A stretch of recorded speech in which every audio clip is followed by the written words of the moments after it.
Olá, amados aqui da Sala de Justiça. Sejam todos muito bem-vindos. Você já imaginou viver em um bairro tranquilo, onde todo mundo se conhece, onde as crianças brincam na rua e os vizinhos confiam uns nos outros? Agora imagina descobrir que, no meio desse cenário aparentemente perfeito, existia um dos assassinos mais frios e calculistas da história. Essa é a história do caso BTK. E hoje você vai entender não só os crimes, mas quem eram as vítimas, como viviam, quem amavam e como tudo isso foi destruído por um homem que parecia absolutamente comum. E o mais assustador de tudo, ele não era um estranho à sociedade, ele era parte dela. Quero deixar aqui no começo do vídeo que a história é realmente assustadora e bem forte, inclusive as imagens. Então, se você é sensível a esse tipo de conteúdo, eu peço para que você passe esse vídeo, pois aqui no canal tem outras histórias para você ver e ouvir. E para quem não me conhece ainda, o meu nome é Solange Benite. Agora, vem comigo que no caminho eu te explico como esses crimes horríveis aconteceram. E enquanto isso, na Sala de Justiça. Não esqueça de deixar o seu like e se inscrever agora no começo do vídeo. Isso ajuda muito o nosso canal. Agora, sem mais enrolação, bora para a história? Dennis Rader nasceu em 1945 no Kansas. Desde cedo, já apresentava comportamentos perturbadores que ninguém ao redor parecia perceber com clareza. Agora, presta atenção nisso, porque talvez essa seja a parte mais pesada de toda a história. Quando as pessoas ouvem falar do caso BTK, geralmente escutam apenas um número: 10 vítimas. Mas o que quase ninguém percebe é que cada uma dessas vítimas tinha uma vida inteira acontecendo antes de cruzar o caminho de Dennis Rader. Eram famílias, sonhos, rotinas comuns, pessoas que acordaram acreditando que aquele seria apenas mais um dia normal. E talvez seja exatamente isso que torna tudo tão perturbador. Tudo começou em 1974, com a família Otero. Joseph Otero era pai de família, trabalhador, alguém tentando construir uma vida tranquila ao lado da esposa, Julie Otero. Dentro daquela casa também estavam seus filhos, Joseph Otero Jr., de apenas 9 anos, e Josephine Otero, de 11 anos. E aqui está o detalhe que assusta até hoje. Não era uma família envolvida em algo perigoso. Não havia inimigos conhecidos. Eles eram pessoas completamente comuns. E mesmo assim, se tornaram o início de um dos casos mais chocantes da história criminal americana. Depois veio Catherine Bright, uma jovem de 21 anos que tinha planos, amigos, família e uma vida inteira pela frente. Mas diferente das outras vítimas, naquele dia ela não estava sozinha. Seu irmão, Kevin Bright, também estava na casa e conseguiu sobreviver. Isso transforma esse caso em algo ainda mais intenso, porque Kevin viu o caos acontecer diante dele. Ele lutou, tentou resistir, tentou impedir o ataque, mas carregaria aquele trauma para o resto da vida. E então vieram outras vítimas, como Shirley Vian, uma mãe dedicada aos filhos, e Nancy Fox, uma mulher independente que vivia sozinha. Em comum, todas elas tinham algo extremamente simples. Acreditavam estar seguras dentro da própria casa. E talvez seja isso que torna o caso BTK tão assustador até hoje, porque ele não atacava em lugares abandonados ou becos escuros. Ele invadia o espaço onde as pessoas deveriam se sentir mais protegidas. E enquanto tudo isso acontecia, Dennis continuava vivendo normalmente, trabalhando, participando da igreja, conversando com vizinhos, como se as vidas destruídas por ele fossem apenas um segredo escondido atrás de uma rotina comum. E talvez a parte mais difícil de aceitar seja exatamente essa. Durante décadas, ninguém fazia ideia do que o homem por trás de todos aqueles crimes estava vivendo bem diante dos olhos da própria comunidade. Os comportamentos de Dennis Rader começou muito antes dos crimes, e são exatamente o tipo de sinais que, olhando hoje, chamam muito a atenção. Desde jovem, ele desenvolveu fantasias violentas e de controle. Ele não só imaginava machucar pessoas, como criava cenários detalhados onde dominava totalmente a vítima. Essas fantasias não eram passageiras, eram repetitivas, intensas e foram crescendo ao longo dos anos. Outro ponto importante era a obsessão por amarrar e imobilizar. Ele sentia prazer psicológico em ver alguém sem controle, completamente vulnerável. Esse padrão aparece diretamente no próprio nome que ele escolheu depois, BTK, Bind, Torture and Kill. Isso não surgiu do nada, já fazia parte da mente dele muito antes dos assassinatos. Ele também apresentava comportamento voyeuristas e stalking. Dennis costumava observar pessoas escondido, acompanhando rotinas e invadir a privacidade alheia. Ele não escolhia vítimas por impulso. Ele estudava cada uma, o que mostra um nível de fixação e planejamento incomum. Outro sinal perturbador era a falta de empatia emocional. Mesmo jovem, ele demonstrava pouco ou nenhuma conexão com o sofrimento dos outros. Essa frieza é um traço comum em perfis psicopáticos. A pessoa entende o que é dor, mas não sente impacto emocional ao causar isso. Existe também o histórico de crueldade com animais, que em muitos casos de serial killers aparece como um dos primeiros sinais. Embora nem todos os detalhes sejam públicos em profundidade, há relatos de que ele teve esse tipo de comportamento na juventude, o que reforça o padrão de escalada de violência. Além disso, ele tinha uma forte necessidade de controle e poder.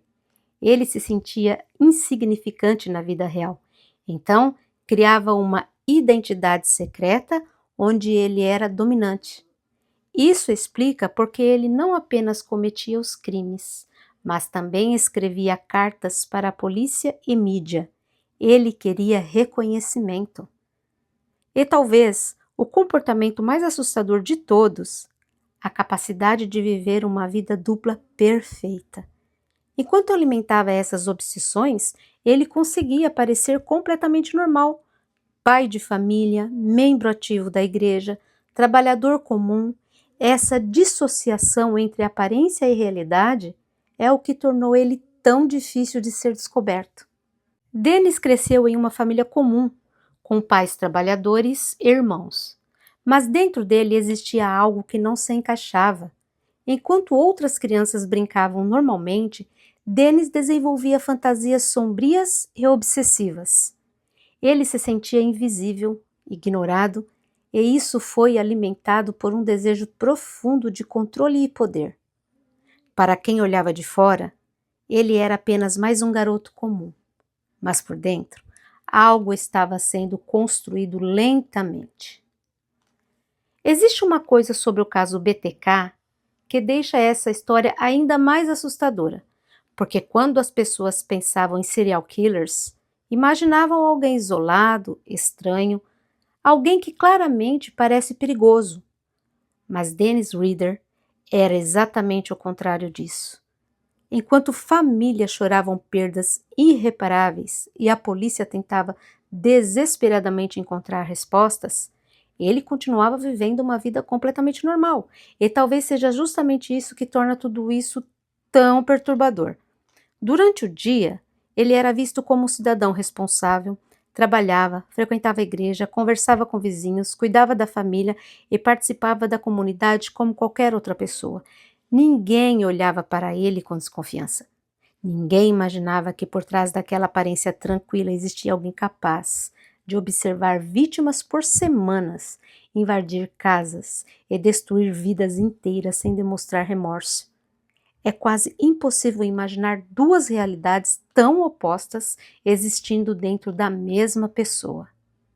E enquanto a cidade tentava seguir em frente depois de cada crime, o medo só aumentava, porque não havia explicação lógica. As vítimas não tinham ligação entre si, não existia um padrão fácil de entender e, pior ainda, o responsável parecia desaparecer sem deixar rastros. Isso fez com que a sensação de insegurança tomasse conta da comunidade. As pessoas começaram a trancar portas que antes ficavam abertas. Vizinhos passaram a desconfiar uns dos outros. famílias inteiras mudaram a rotina por medo de se tornar o próximo alvo. Mas enquanto todos procuravam alguém escondido nas sombras, Dennis Reader estava exatamente onde ninguém pensaria em procurar, participando da sociedade normalmente, frequentando os mesmos lugares das pessoas aterrorizadas pelos crimes. Isso cria uma das partes mais inquietantes dessa história. O assassino não estava afastado da comunidade, ele fazia parte dela. E talvez o mais assustador de tudo seja imaginar quantas vezes ele foi visto como apenas mais um homem comum. Quantas vezes cumprimentou alguém na rua logo depois de cometer um crime? Quantas vezes participou de eventos sociais enquanto escondia um segredo que chocaria o país inteiro décadas depois? Porque, no fim, o verdadeiro terror do caso BTK não estava apenas nos crimes, mas no fato de que ninguém conseguia enxergar quem realmente ele era. Dennis Reader nasceu no estado do Kansas, algo que torna a história ainda mais inquietante. Seu pai se chamava William Elvin Reader e sua mãe era Dorothea Reader. Ambos levavam uma vida simples, trabalhadora, típica da classe média americana da época. O pai tinha uma rotina rígida de trabalho e passava boa parte do tempo fora de casa, enquanto a mãe cuidava da família e das tarefas domésticas. Não há registros de abusos extremos ou violência específica dentro do lar, o que quebra aquela expectativa comum de que o criminoso assim sempre vem de ambientes caóticos. Dennis também não cresceu sozinho. Ele tinha 3 irmãos, Paul Reader, Jeff Reader e Bill Reader. Todos cresceram no mesmo ambiente, com os mesmos pais, as mesmas regras e o mesmo contexto social. E aqui está um dos pontos mais intrigantes. Nenhum dos irmãos seguiu um caminho sequer parecido com o dele. Eles levaram vidas consideradas normais, sem histórico de violência extrema ou comportamento criminoso. Essa diferença entre Dennis e os irmãos levantava muitas discussões sobre a origem do comportamento dele. Enquanto os outros pareciam se adaptar bem à realidade, Dennis desenvolvia internamente sentimentos de rejeição, frustração e isolamento. Alguns relatos indicam que ele se sentia ignorado pelos pais, especialmente pela mãe, o que pode ter contribuído para o desenvolvimento de suas fantasias de controle. Mas é importante entender que isso não é uma justificativa, e sim um possível fator dentro de um quadro muito mais complexo. A família, no geral, nunca foi vista como problemática pela comunidade. Vizinhos e conhecidos descreviam os Readers como pessoas comuns, discretas e trabalhadoras, e isso reforça ainda mais o aspecto assustador dessa história. Não havia sinais externos claros que algo tão sombrio estava se formando dentro daquela casa. Na vida adulta, Dennis construiu uma imagem completamente oposta ao que realmente era. Ele se casou, teve filhos, frequentava a igreja regularmente, era escoteiro e até ocupava posições de confiança na comunidade. Ele era visto como um homem exemplar, alguém respeitado pelos vizinhos e colegas. Sua esposa jamais imaginava o que ele escondia. Seus filhos viam nele um pai presente. Para todos ao redor, Dennis era do tipo de pessoa que você jamais suspeitaria, e talvez seja isso que torna essa história ainda mais perturbadora. Agora, para por um segundo e tenta imaginar essa cena comigo. Um homem comum, saindo de casa pela manhã, dando um beijo na esposa, talvez dizendo um simples até mais tarde, enquanto os filhos seguem suas rotinas, acreditando que aquele é apenas mais um dia normal. Esse homem era Dennis Reader, casado com Paula Deeds, uma mulher descrita como tranquila, dedicada e completamente alheia ao que realmente acontecia. Do lado de fora, eles eram uma família como qualquer outra. Mas o que ninguém sabia é que, por trás dessa rotina aparentemente perfeita, existia um segredo capaz de destruir tudo em questão de segundos. Dentro daquela casa também estavam seus filhos, Carrie e Brian. Eles cresceram vendo o pai como uma figura presente, alguém que participava da vida deles, que estava ali nos momentos importantes. Não havia sinais claros, não havia comportamentos que levassem suspeitas dentro da rotina familiar. E é isso que torna tudo isso mais perturbador, porque enquanto eles viviam memórias comuns de infância, o pai levava uma vida paralela que jamais poderia imaginar. Décadas depois, quando a verdade veio à tona, não foi apenas uma descoberta, foi a destruição completa de uma realidade que eles acreditavam ser verdadeira. Nossa, gente, isso deve ser muito triste mesmo para toda a família. Mas talvez o mais assustador de tudo isso seja a forma como Dennis Reader se posicionava na sociedade. Ele não era invisível, muito pelo contrário, ele fazia questão de estar presente. Atuava dentro da igreja, participava ativamente da comunidade e chegou a ocupar posições de liderança, sendo alguém que as pessoas respeitavam e confiavam. Além disso, trabalhava como fiscal de conformidade, alguém responsável por aplicar regras na vizinhança. Ele literalmente batia na porta das pessoas para poder cobrar ordem, enquanto escondia um caos muito maior dentro de si. Essa contradição é o que torna essa história tão difícil de assimilar. E agora vem um detalhe que muda completamente a forma como você enxerga tudo isso. Quando ele cometeu seus primeiros assassinatos, ele não era jovem demais para entender o que estava fazendo.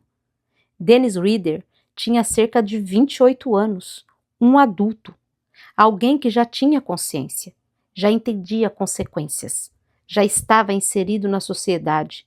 Isso não foi um erro impulsivo, foi uma escolha consciente. E enquanto construía sua imagem de pai, marido e cidadão exemplar, ele já estava iniciando uma sequência de crimes que deixaria marcas permanentes em diversas famílias. Amados, agora pensa no impacto disso quando tudo foi descoberto. Vizinhos que confiavam nele, pessoas da igreja que viam como líder, amigos que jamais suspeitaram, todos foram atingidos por uma sensação coletiva de choque e incredulidade. Mas ninguém foi mais afetado do que a sua própria família. Sua esposa, que dividiu a vida com ele por anos, teve que lidar com a realidade de que o homem ao seu lado era, na verdade, um assassino. Seus filhos tiveram que reconstruir suas identidades carregando um sobrenome que tornou conhecido no mundo inteiro. E talvez a pergunta que fica na mente de todo mundo seja: como alguém consegue viver duas vidas tão diferentes ao mesmo tempo, sem deixar escapar nenhum sinal claro? A resposta não é simples, meus amados, mas passa por algo extremamente inquietante: a capacidade de manipular a própria imagem. Dennis Reader não apenas escolhia quem era, ele construía cuidadosamente quem as pessoas acreditavam que ele fosse. E isso é o que torna essa história assustadora, porque mostra que, às vezes, o perigo não está escondido, mas exatamente naquilo que parece mais confiável.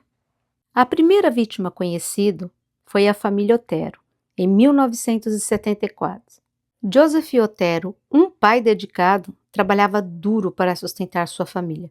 Sua esposa Julie era conhecida por ser gentil e cuidadosa. Eles tinham 4 filhos, mas, naquele dia, 3 estavam em casa.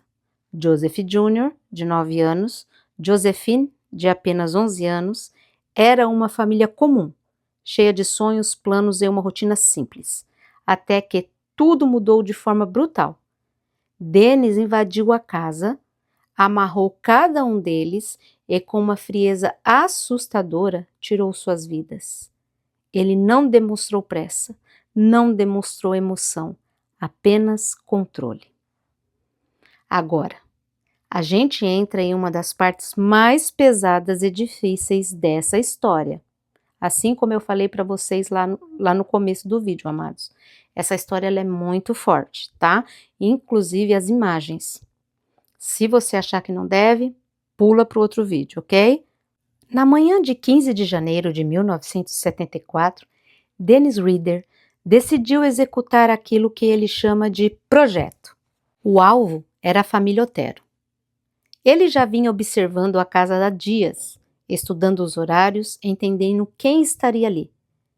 Quando teve certeza de que era o momento certo, ele entrou na residência armado, surpreendendo todos que estavam dentro. Naquele instante, uma rotina completamente normal foi interrompida de forma brutal. Não havia aviso, não havia chance de reação, apenas medo e confusão. Dentro da casa estavam Joseph e Julie Otero, junto com os dois de seus filhos, Joseph Jr. e Josephine. Dennis Reader assumiu o controle da situação rapidamente. Ele disse que não queria machucar ninguém, que aquilo era apenas um roubo. Mas era uma mentira. Ele começou a amarrar cada membro da família, separando-os dentro da própria casa. Esse momento é crucial para entender o nível de manipulação que ele usava. Ele mantinha uma falsa sensação de controle para as vítimas, enquanto já sabia exatamente o que iria fazer. Depois de imobilizar todos, ele iniciou os assassinatos de forma deliberada e fria, usando objetos que estavam na própria casa. Ele tirou a vida dos membros da família por asfixia. Primeiro os pais, depois as crianças. Em nenhum momento houve pressa, o que torna tudo ainda mais perturbador. Ele se movia pela casa com calma, como se estivesse executando um plano já ensaiado várias vezes em sua mente. E cada ação era controlada, calculada, sem espaço para improviso.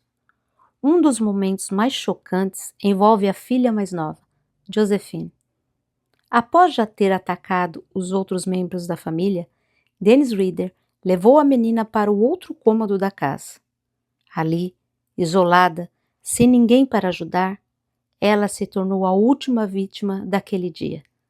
Esse detalhe mostra não apenas a crueldade, mas também o nível de controle psicológico que ele buscava exercer durante os crimes.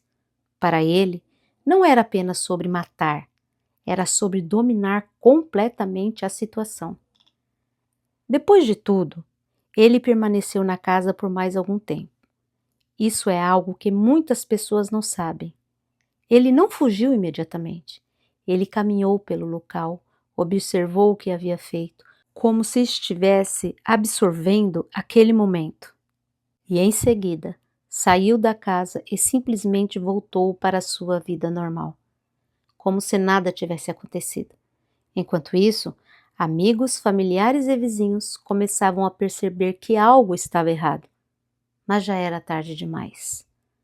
O impacto desse crime foi imediato e devastador. A notícia se espalhou rapidamente e a cidade entrou em estado de choque. Ninguém conseguia entender como algo tão brutal poderia acontecer com uma família comum, dentro da própria casa. Mas o que ninguém sabia naquele momento era que aquele não seria um caso isolado. Era apenas o começo de uma sequência de crimes que deveria deixar marcas profundas por décadas. O impacto desse crime foi devastador para a comunidade. Amigos da família não conseguiram acreditar no que havia acontecido. Vizinhos começaram a viver com medo, trancando portas que antes ficavam abertas. A escola das crianças entrou em luto, colegas ficaram traumatizados e a cidade inteira começou a perceber que algo muito errado estava acontecendo. Mas ninguém sabia quem era o responsável, e isso tornava tudo ainda mais assustador, porque o perigo podia estar em qualquer lugar. Pouco tempo depois, outra vítima, Catherine Bright, uma jovem de 21 anos, cheia de vida e planos para o futuro. Ela era próxima da família, tinha amigos que a descreviam como alguém alegre e independente. No dia do ataque, seu irmão Kevin também estava presente. Dennis invadiu a casa e atacou os dois. Kevin conseguiu sobreviver, mesmo gravemente ferido. Mas Kathleen não teve a mesma sorte. E a dor dessa perda foi imensurável para a família, que além do luto, teve que lidar com o trauma de um sobrevivente dentro da própria casa. Depois do crime contra a família Otero, o medo ainda estava fresco na cidade, mas ninguém imaginava que Dennis já estava escolhendo sua próxima vítima. E dessa vez, o alvo foi Bright. Dennis entrou na residência de forma inesperada e rapidamente tentou assumir o controle, assim como havia feito antes. Ele estava armado e começou a ameaçar os dois, tentando dominá-los psicologicamente. Mas desta vez, algo saiu diferente do que ele havia planejado. Kevin não reagiu como uma vítima passiva. Ele tentou resistir, e foi nesse momento que a situação se tornou ainda mais caótica e violenta.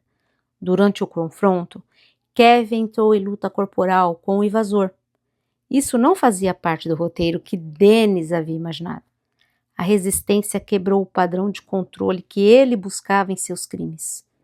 Em meio à confusão, Kevin foi gravemente ferido, mas conseguiu continuar lutando e, de certa forma, dificultar o plano do agressor. Essa reação foi crucial, porque mudou completamente o desfecho daquela invasão. Enquanto isso, Catherine também foi atacada de forma extremamente violenta. Diferente do caso anterior, onde tudo foi mais silencioso e controlado, aqui houve desespero, resistência e luta. O agressor utilizou tanto força física quanto a arma de fogo durante o ataque. A cena se transformou em um cenário de caos absoluto dentro da própria casa. Catherine tentou sobreviver, tentou escapar, mas acabou não resistindo aos ferimentos. Já Kevin, mesmo gravemente ferido, conseguiu sobreviver, e isso é um ponto extremamente importante nessa história. Ele se tornou uma das poucas pessoas que tiveram contato direto com o agressor e viveram para contar. Seu testemunho ajudou a polícia a entender melhor o comportamento do criminoso, suas ações e até alguns detalhes físicos. Mesmo assim, naquele momento, ainda não era suficiente para identificar quem estava por trás de tudo. Esse ataque marcou uma mudança importante no padrão de Dennis Rader. Pela primeira vez, ele enfrentou resistência real. Pela primeira vez, perdeu parte do controle que tanto valorizava. E talvez seja exatamente por isso que esse caso se torna tão intenso. Porque mostra que, mesmo alguém extremamente calculista, pode ser surpreendido quando as coisas não seguem o plano. Mas, infelizmente, isso não o fez parar. Apenas o fez se adaptar. E com o passar dos anos, Dennis continuou seus crimes, sempre escolhendo vítimas que observava previamente. Shirley Vian, uma mãe jovem, foi assassinada dentro de casa deixando seus filhos pequenos, sem entender o que estava acontecendo. Nancy Fox, outra vítima, era conhecida por sua independência e por manter uma rotina tranquila. Cada uma dessas pessoas tinha uma história, tinha sonhos, tinha relações com amigos e familiares que foram destruídas de forma irreversível. No começo, ninguém entendia o que estava acontecendo. Uma família inteira assassinada dentro da própria casa. Depois outro ataque. Depois mais uma vítima. A cidade inteira começou a viver como uma pergunta constante na cabeça. Quem seria capaz de fazer algo assim? E enquanto o medo aumentava, a polícia corria atrás de pistas que pareciam nunca levar a lugar nenhum. Era como se o responsável simplesmente aparecesse, destruísse vidas e desaparecesse sem deixar rastros. Mas existia um detalhe que tornava tudo ainda mais assustador. Dennis Rader não escolhia vítimas aleatórias no impulso. Ele observava primeiro, estudava rotinas, analisava horários, caminhava por bairros aparentemente tranquilos, procurando algo muito específico: vulnerabilidade. Ele queria situações onde pudesse controlar completamente o ambiente. E quando encontrava isso, começava o verdadeiro perigo. As vítimas nem imaginavam que estavam sendo observadas, enquanto seguiam suas vidas normalmente, trabalhando, cuidando dos filhos, descansando em casa. Alguém já estava transformando aquela rotina em um alvo. E talvez essa seja a parte mais inquietante de toda a história. O ataque não começava quando ele entrava na casa. Começava muito antes, no silêncio da observação. E quanto mais o tempo passava, sem ser identificado, mais confiante se tornava. A polícia não sabia quem ele era. Os vizinhos não desconfiavam. A comunidade procurava um monstro escondido nas sombras, sem perceber que ele estava vivendo bem no meio deles, trabalhando, conversando normalmente, participando da igreja, construindo a imagem perfeita de um homem confiável, enquanto escondiam uma vida completamente diferente. Então, amados, imagine só o impacto quando tudo começou a desmoronar. Depois de quase 30 anos, acreditando estar no controle absoluto, Dennis Rader decidiu voltar a provocar a polícia. Ele queria atenção, queria ser lembrado. E foi exatamente aí que o jogo virou. Por quê?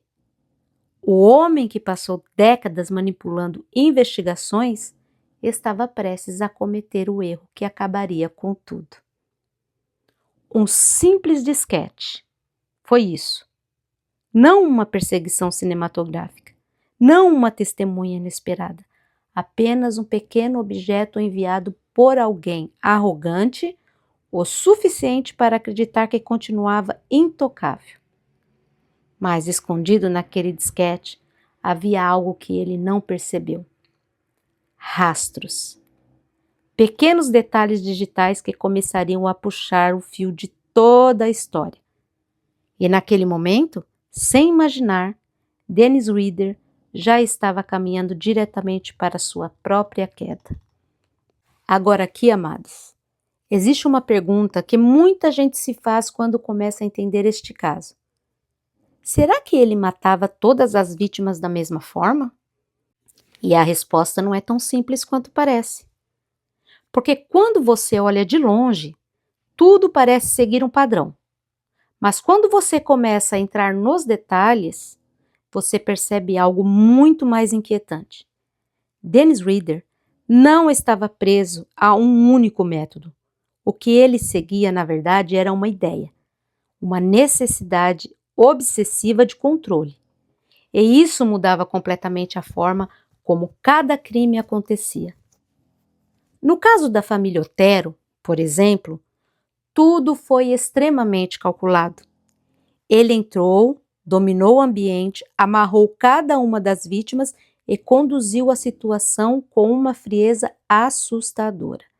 Não havia pressa, não havia improviso. Era como se ele estivesse executando um plano que já tinha ensaiado inúmeras vezes na própria mente.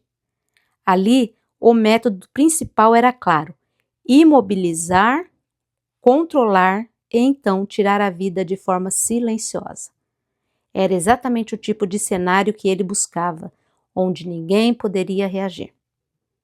Mas quando a gente avança para o ataque contra Catherine Bright e seu irmão Kevin Bright, tudo muda. E pela primeira vez, o plano não sai como esperado. Existe resistência, existe luta, existe caos. E é nesse momento que a verdadeira natureza dele aparece de outra forma. Sem o controle absoluto, ele precisa se adaptar. A violência se torna mais impulsiva, mais desorganizada. E isso mostra que, apesar de todo o planejamento, ele não estava preparado para perder o domínio da situação. E então, você percebe algo ainda mais perturbador. O que realmente importava para Dennis Rader não era o método exato, não era a forma específica de matar, era o processo. Era o domínio psicológico, o poder sobre a vítima, o momento em que ele decidia o que aconteceria a seguir. Se o plano funcionasse perfeitamente, ele seguia um plano mais silencioso. Se algo saísse do controle, ele mudava, se adaptava, mas nunca perdia o objeto principal. Em outros casos, como o de Shirley Vian e Nancy Fox, ele voltou ao comportamento mais calculado. Escolhia vítimas que estavam sozinhas, invadia suas casas e recriava aquele cenário onde ele tinha total controle. Isso mostra que ele aprendia com cada situação. Ele ajustava seu comportamento para evitar erros. Era como se cada crime fosse uma evolução do anterior. Olha que absurdo isso. sempre buscando aperfeiçoar essa sensação de domínio. Eu, hein? Então, quando alguém pergunta se todas as vítimas foram mortas da mesma forma, a resposta é não. Mas isso não torna a situação menos assustadora. Isso significa que ele não dependia de um único método. Ele dependia de algo muito mais difícil de prever: a capacidade de se adaptar enquanto mantinha um controle. Não é apenas sobre como ele matava, mas sobre o fato de que, independentemente da forma, o resultado sempre era o mesmo. E enquanto o mundo tentava entender um padrão, ele já estava pensando no próximo movimento. Olha que absurdo isso. Mas o mais perturbador não era apenas o que ele fazia, era como ele fazia questão de ser reconhecido. Dennis começou a enviar cartas para a polícia e para a mídia, descrevendo seus crimes com detalhes e exigindo atenção. E foi nesse momento que ele se autodenominou BTK, que significa Bind, Torture, Kill. Amarrar, torturar e matar. Ele queria fama, queria ser lembrado. E isso revela algo ainda mais sombrio. Ele não apenas cometia os crimes, ele se alimentava do medo que causava. E durante décadas, o caso ficou sem solução. A polícia investigava, a comunidade vivia em alerta, mas Dennis continuava sua vida normalmente. Ele participava das reuniões, ajudava vizinhos, cuidava da família. Tudo enquanto escondia um segredo que ninguém conseguia imaginar. Seus próprios filhos cresceram sem suspeitar de nada. Sua esposa dividia a vida com ele, sem saber quem ele realmente era. Isso mostra como ele conseguiu manipular completamente a percepção das pessoas ao seu redor. Dennis Rader levava uma vida profissional comum aos olhos da sociedade, o que ajudou muito a manter a sua imagem de cidadão exemplar, muito entre aspas aqui, tá, meus amados? Durante anos. Ele trabalhou por bastante tempo em uma função de campo chamada instalador e técnico de segurança para uma empresa de alarmes, onde atuava com sistemas de residências e comércio. Esse tipo de trabalho fazia com que ele tivesse acesso a bairros, casas e rotinas de segurança, algo que, de forma indireta, acabou facilitando sua familiaridade com ambientes residenciais e horários das pessoas.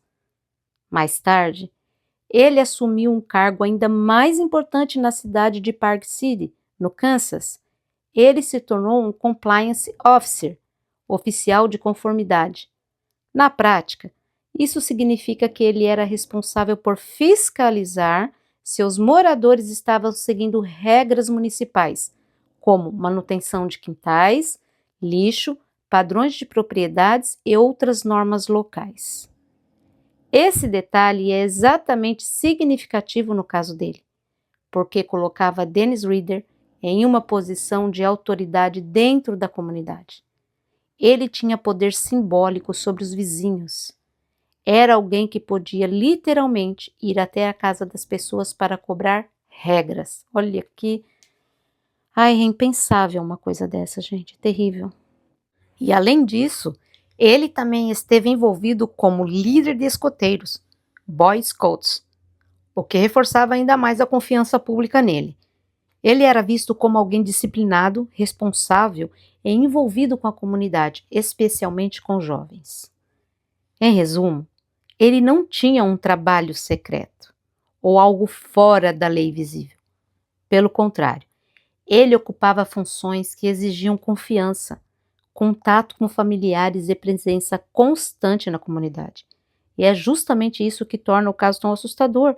Ele vivia dentro do sistema social normal, enquanto escondia uma vida completamente diferente por trás dessa fachada.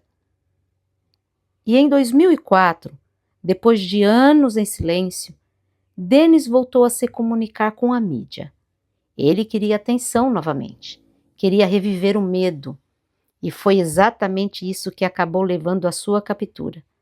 Em uma tentativa de desafiar a polícia, ele enviou um disquete, e foi nesse erro que revelou sua identidade. A partir daí, tudo começou a desmoronar. O homem aparentemente perfeito foi finalmente exposto, burro. Quando Dennis Rader foi preso em 2005, o choque foi imediato. Vizinhos não acreditavam. Amigos ficaram incrédulos. Sua família foi completamente devastada emocionalmente. Sua esposa pediu divórcio pouco depois, tentando lidar com a realidade de que viveu ao lado de um assassino por décadas. Seus filhos tiveram que enfrentar não apenas a dor, mas também o julgamento público e o peso de um nome que se tornou conhecido mundialmente. Ai, que situação! Durante o julgamento, Dennis descreveu seus crimes com uma calma assustadora. Não havia arrependimento real em suas palavras. Ele falava como se estivesse contando uma rotina qualquer, o que deixou ainda mais claro o nível de frieza que ele possuía. As famílias das vítimas, por outro lado, demonstraram dor, revolta e um vazio que nunca seria preenchido. Cada depoimento carregava anos de sofrimento acumulado. Não é para menos, né, meus amados? Isso tudo é muito triste. E por que Dennis Rader não escolhia suas vítimas de forma aleatória? Ele estudava cada uma delas, observava suas rotinas, seus horários, seus hábitos mais simples. Ele chamava isso de projetos.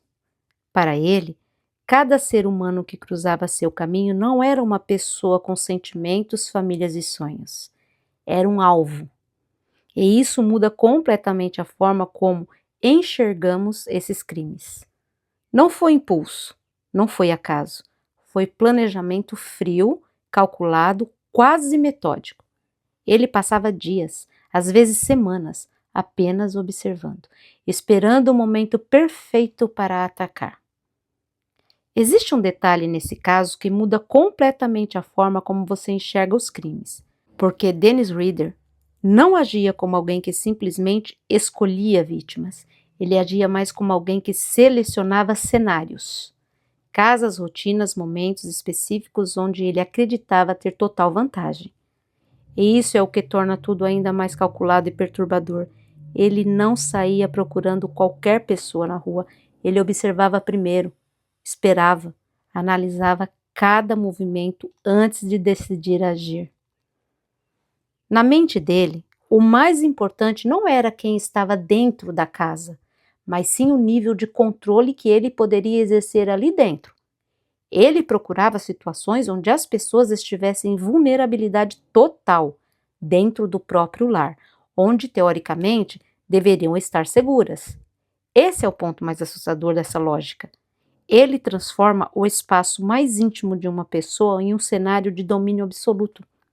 E isso fazia parte da forma como ele planejava cada passo. Realmente, gente, esse homem é um psicopata. Ele observava bairros, estudava casas, percebia padrões de rotina. Quem saía em determinados horários, quem ficava sozinho em certos períodos do dia, quais casas pareciam mais isoladas. Não era um impulso, era quase uma estratégia fria de escolha, como se ele estivesse montando um mapa mental das oportunidades. E quando algo se encaixava dentro desse padrão, ele avançava. Mas o mais importante aqui é entender uma coisa. Dennis Rader não tinha um tipo físico fixo de vítima. Ele não escolhia por aparência, idade específica ou status social. O que definia a escolha era a facilidade de controle dentro do ambiente, e isso significava que qualquer pessoa poderia ser alvo, desde que estivesse no contexto certo. E isso cria uma situação ainda mais desconfortável, porque não havia um padrão simples para prever. E em alguns casos, ele encontrou famílias inteiras dentro da casa. Em outros, pessoas sozinhas. Em alguns momentos, ele conseguiu manter o controle total da situação. Em outros, como no caso de Catherine Bright e Kevin Bright, ele enfrentou resistência e precisou se adaptar. Isso mostra que, apesar do planejamento, ele não tinha um roteiro fixo perfeito. Ele ajustava suas ações conforme a situação se desenvolvia. E talvez seja exatamente isso que torna essa história tão inquietante. Porque quando alguém não tem um único tipo de vítima, quando o critério é apenas oportunidade e vulnerabilidade, isso significa que o perigo não está em um perfil específico de pessoa, está no ambiente, no momento e na rotina comum do dia a dia. No fim, o que Dennis Reader fazia não era apenas escolher pessoas, era escolher momentos, onde ele acreditava que poderia controlar completamente a realidade ao redor. E essa ideia, por si só, já é o que torna esse caso tão difícil de esquecer. E enquanto ele observava essas pessoas, elas seguiam suas vidas normalmente, trabalhavam, riam com os amigos, faziam planos para o futuro, como no caso de Shirley Vian, uma jovem mãe que vivia para seus filhos. Amigos a descreviam como alguém carinhosa, sempre preocupada com o bem-estar das crianças. No dia do crime, seus filhos estavam dentro de casa. Imagine o nível de crueldade necessário para cometer um ato desses na presença de crianças, meus amados. Isso não destruiu apenas uma vida, destruiu uma família inteira emocionalmente. Aqueles filhos cresceram carregando um trauma que ninguém deveria experimentar. Outro detalhe que muitas pessoas não sabem é que Dennis guardava lembranças das vítimas, pequenos objetos, roupas, itens pessoais. Para ele, aquilo era uma forma de reviver o momento. Isso revela um nível ainda mais profundo de obsessão. Ele não apenas cometia crimes, ele os revivia mentalmente. E isso fazia parte de um ciclo que nunca parecia ter fim. Enquanto o mundo seguia tentando esquecer, ele fazia questão de lembrar. Credo, que horror! Talvez uma das partes mais chocantes de toda essa história seja o que ele fazia logo depois dos crimes. Dennis voltava para casa, jantava com a família, conversava normalmente com a esposa e os filhos. No dia seguinte, ia trabalhar como se nada tivesse acontecido.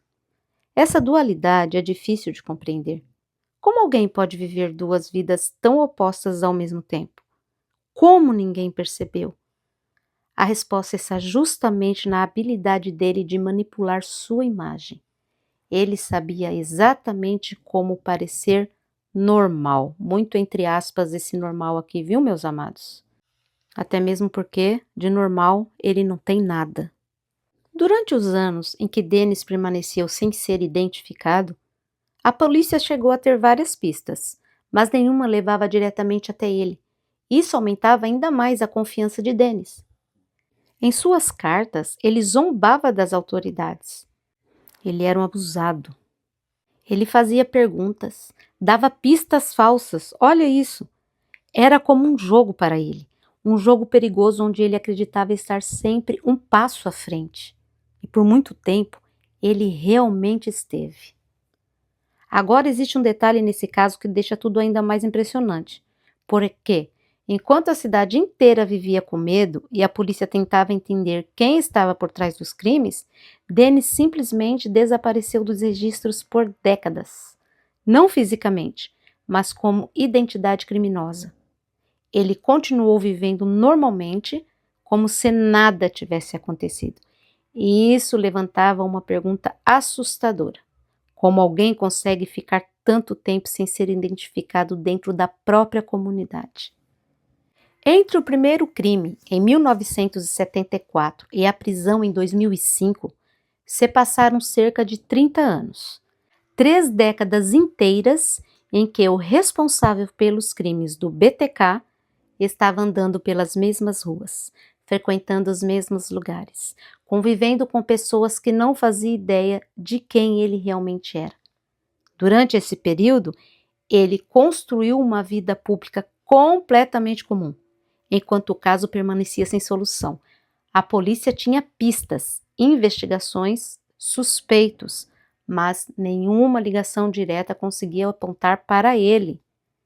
Enquanto isso, outra parte importante do caso chamava a atenção: o que ele fazia com as vítimas após os crimes. Dennis Reader Não transportava os corpos nem tentava escondê-los em locais distantes ou elaborados. O padrão dele era outro. Ele deixava as vítimas exatamente onde os crimes aconteciam, dentro das próprias casas, nos mesmos ambientes onde tudo começou.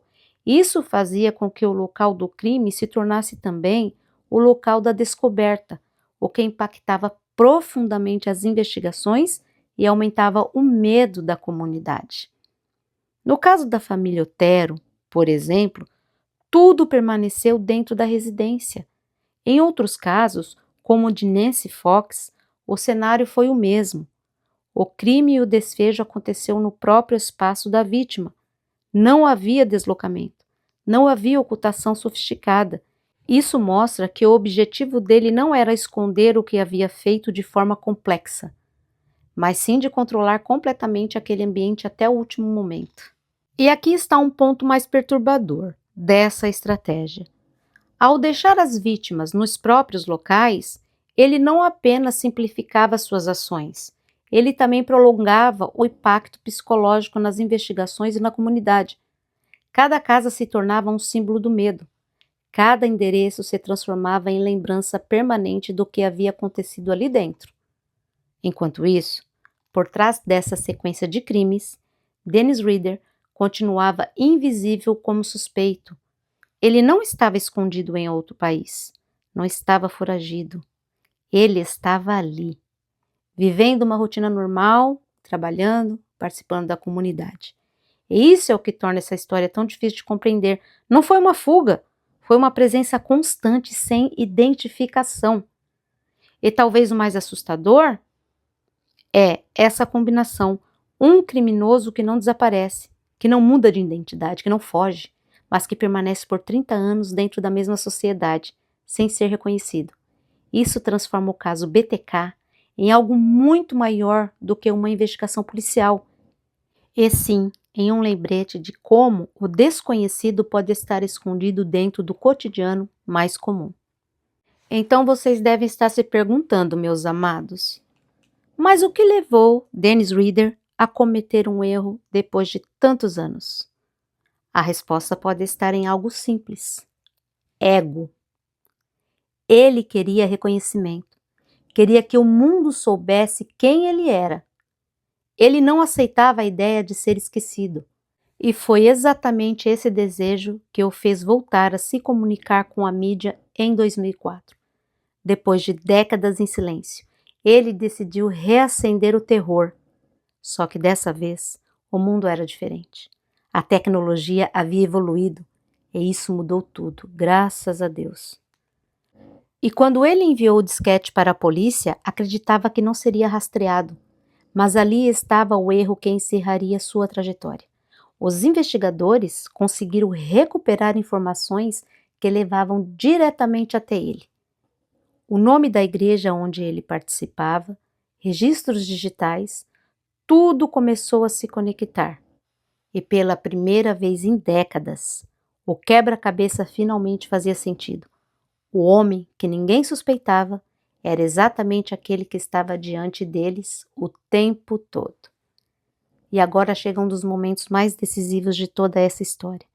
O instante em que um homem que passou décadas acreditando ser intocável começa, sem perceber, a construir a própria queda. Depois de quase 30 anos sem ser identificado, Dennis Rader decidiu voltar a se comunicar com a mídia e com a polícia. Ele queria atenção, queria reconhecimento, queria provar que ainda estava no controle da narrativa. E foi exatamente essa necessidade de serviço que abriu a brecha que ninguém conseguia encontrar antes. Em 2004, ele enviou esse disquete à polícia. À primeira vista, parecia apenas uma tentativa de comunicação, mas uma carta fria de alguém que gostava de provocar as autoridades. Dentro desse arquivo, havia textos em que ele assumia a autoria dos crimes do BTK. Relembrava casos antigos e tentava reforçar sua identidade como responsável por tudo aquilo. Era como se ele estivesse tentando se colocar novamente no centro de um jogo psicológico com a investigação. Mas existia um detalhe que ele não levou em consideração. A tecnologia havia mudado. Esse pequeno descuido seria o ponto de virada de toda a investigação envolvendo Dennis Rader. Dentro do próprio disquete, havia informações escondidas automaticamente pelo sistema do computador, dados que ele acreditava que não poderiam ser rastreados. E foi exatamente ali que a polícia encontrou o caminho que faltava há décadas. Quando os investigadores analisaram o material, descobriram metadados que apontavam para um local específico, um computador ligado a uma igreja. E essa informação levou diretamente a um nome que ninguém esperava mais ouvir naquele contexto. Um homem que, até então, era visto como cidadão comum, líder comunitário e figura confiável. Aos poucos, as peças começaram a se encaixar e o perfil do suspeito começou a ganhar forma. E aqui vem o detalhe mais irônico de toda essa história. O próprio texto enviado por Dennis Rader incluía perguntas sobre a segurança digital. Ele queria saber se o disquete poderia ser rastreado. Em outras palavras, ele estava, sem perceber, perguntando exatamente como poderia ser identificado. E a resposta para essa pergunta já estava escondida dentro do próprio arquivo que ele enviou. A partir deste momento, a investigação não era mais sobre quem poderia ser o BTK, mas sim sobre confirmar aquilo que já estava praticamente descoberto. O homem que passou décadas controlando o medo, manipulando a mídia e desafiando a polícia, agora estava sendo rastreado por um simples detalhe técnico que ele mesmo forneceu. E assim, o ciclo se fecha de forma quase inacreditável. Dennis Rader, que acreditava estar sempre um passo à frente, acabou sendo identificado por aquilo que mais o expôs: o desejo de voltar a aparecer. O silêncio de 30 anos foi quebrado, não por uma investigação perfeita, mas por um erro simples escondido dentro de um disquete. Após a sua prisão, um dos momentos mais impactantes foi quando ele confessou os crimes em detalhes. Não havia emoção, não havia hesitação. Ele descrevia cada ação com uma naturalidade assustadora. Para as famílias das vítimas, ouvir aquilo foi devastador. Era como reviver o pior momento de suas vidas, mas dessa vez, com ainda mais detalhes. E talvez o mais difícil de aceitar era perceber que, para ele, tudo aquilo parecia apenas parte de uma narrativa pessoal, sem peso real de culpa. Ele realmente era um monstro. E depois de quase 3 décadas vivendo como um homem comum, enquanto era procurado pelo mundo inteiro, o destino de Dennis Rader finalmente começou a mudar em 2005. A investigação, que havia ganhado novo fôlego após o envio do disquete, levou os policiais a um nome específico. Um cidadão aparentemente comum, com vida religiosa ativa, trabalho estável e reputação impecável na comunidade.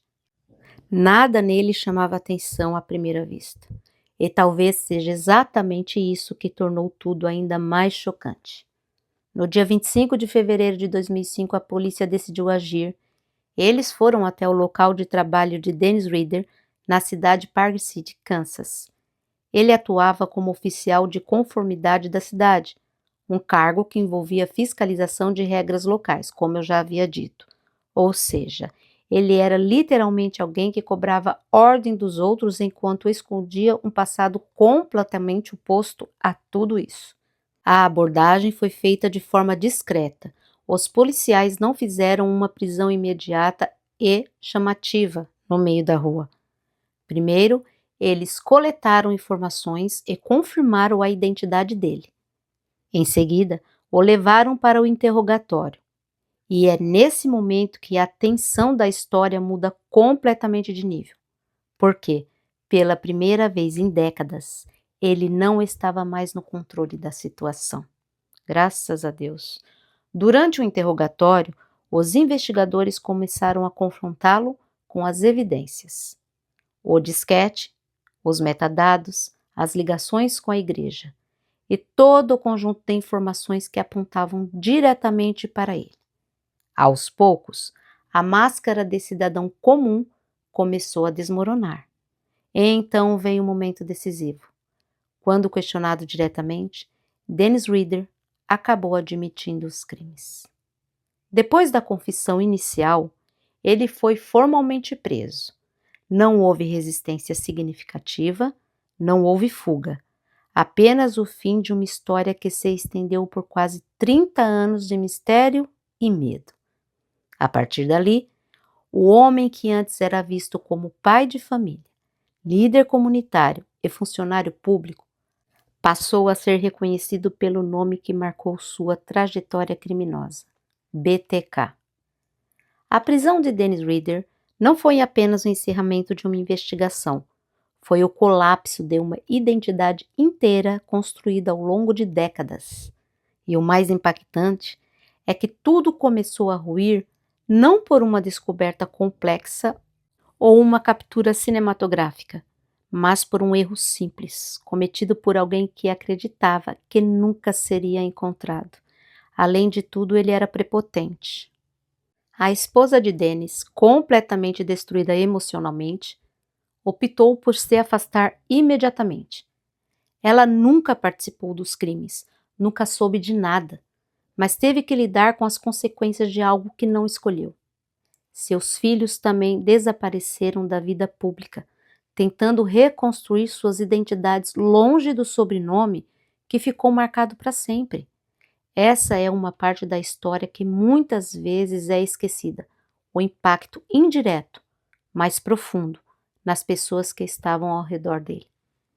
E quando olhamos para as vítimas, percebemos que cada uma delas representa muito mais do que apenas um nome em uma lista.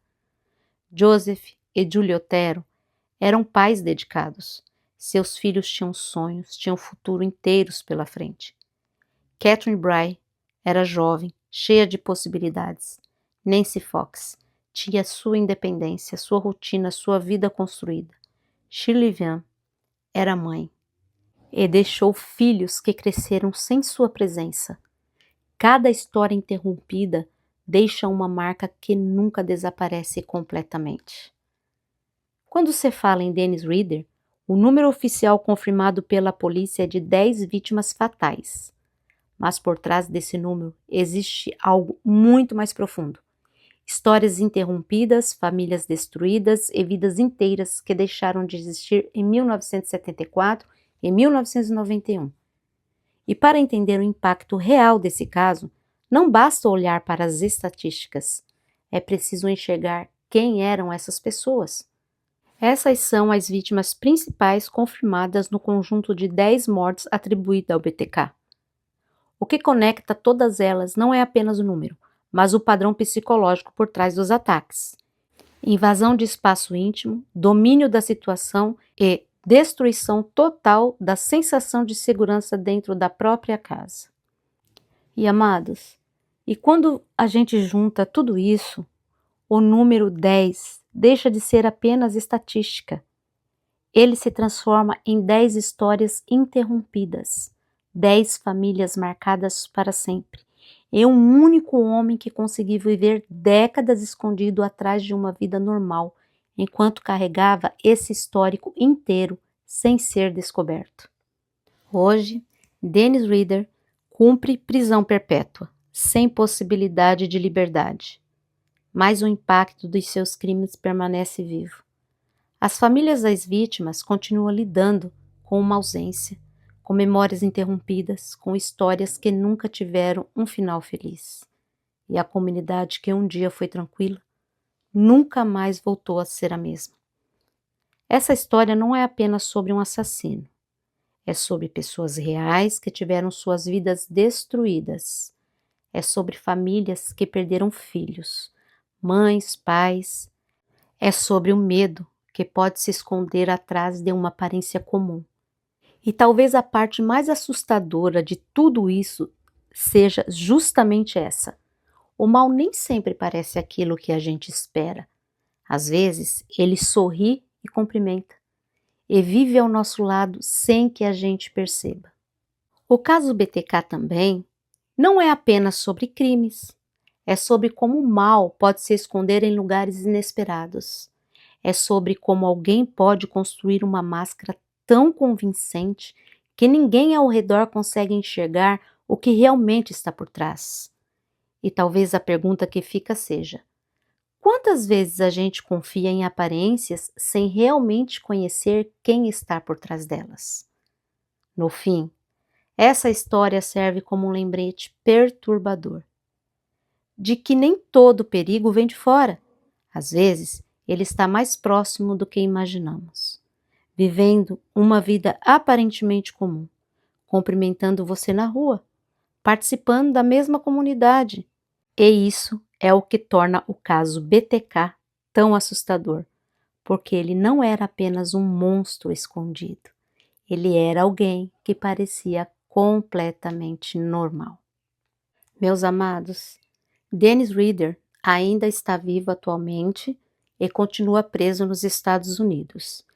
E ele está encarcerado na Eldorado Correctional Facility, cumprindo 10 prisões perpétuas consecutivas pelos assassinatos atribuídos ao caso BTK.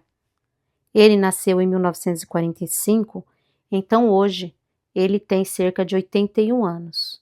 Relatos recentes indicam que sua saúde piorou bastante nos últimos anos, e sua própria filha, Carrie Howson, afirmou que ele está fisicamente debilitado e usando cadeira de rodas.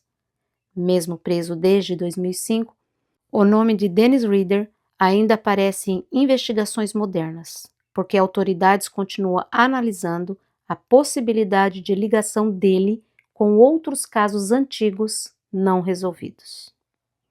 É isso. Essa foi a nossa história de hoje. Eu espero que vocês tenham gostado.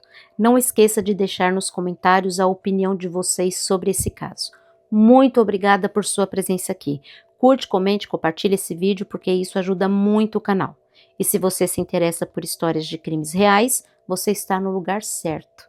Lembrando que os vídeos da Sala de Justiça também são podcast e você pode ouvir quando e onde quiser.